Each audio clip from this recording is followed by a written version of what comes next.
Bonjour à toutes et à tous. Nous allons parler aujourd'hui de l'étude de marché dans le cadre d'une création d'entreprise. L'étude de marché est l'étape essentielle pour comprendre l'environnement dans lequel vous allez évoluer.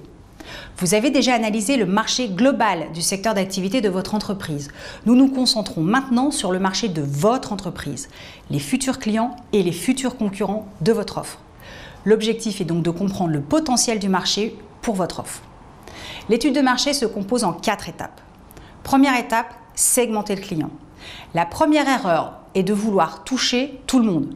Quand on vend tout à tout le monde, on ne vend rien à personne. Vous n'arriverez jamais à développer votre offre si vous ne vous concentrez pas sur votre cœur de cible, c'est-à-dire les personnes à qui vous résolvez un vrai problème.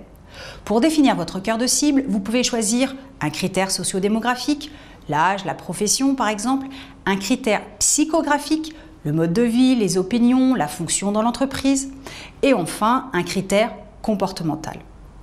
Deuxième étape, comprendre votre client. Il vous faudra comprendre votre client pour mieux comprendre son problème et son besoin. Pour vous aider, nous vous conseillons d'utiliser l'Empathie Map. Cette cartographie vous permet d'entrer dans la vie de votre cible lorsqu'il est confronté à un problème. Que pense-t-il? Que voit-il? Qu'entend-il? Et enfin, que fait-il? En répondant à toutes ces questions, vous allez mieux comprendre votre cible.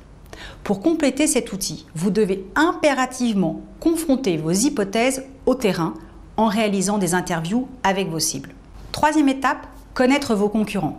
Il est important de vous intéresser à vos concurrents car vous pouvez apprendre d'eux, que vous devrez prendre votre place à côté d'eux et surtout parce que plus vous avez de concurrents, plus vous montrez à vos investisseurs qu'il existe un marché dynamique et que vous y avez votre place. Il existe 3 types de concurrents.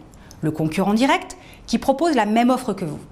Le concurrent indirect qui ne propose pas la même offre que vous mais qui répond aux mêmes problèmes que vous.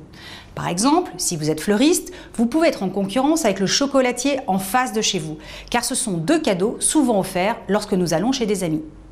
Enfin, les futurs concurrents qui sont des acteurs qui n'existent pas encore, ou des acteurs déjà implantés sur le marché qui pourraient être des partenaires, mais qui pourraient aussi être de sérieux compétiteurs si demain ils décidaient de lancer le même produit que vous. Quatrième étape, se positionner. Afin de ne pas entrer en confrontation directe avec vos concurrents, vous devez vous positionner pour trouver le segment de clients qui n'est pas encore ou mal adressé par votre offre.